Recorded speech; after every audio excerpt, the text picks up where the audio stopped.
communities need to look at what the most beneficial way is to draw the protein from the ocean, to make sure the community can get the fish that they need, but also the fish they need both for their own food security as well as the economic security.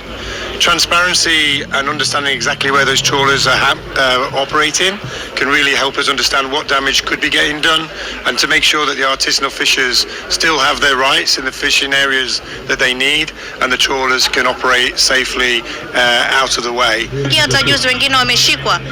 wameshikwa kwa sababu walienda kuvua anga za Tanzania. Lakini kama sisi kama Wakenya, ikiwa tutaweka sheria na sisi watu wasio wanavamia tu Kenya kuvua, kama vile Mchina yuko hapo katikati wavua, watu wanajivulia tu, kwa hiyo uchumi wetu unarudi chini, na hao wakivua wanakuja kutuuzia hii samaki.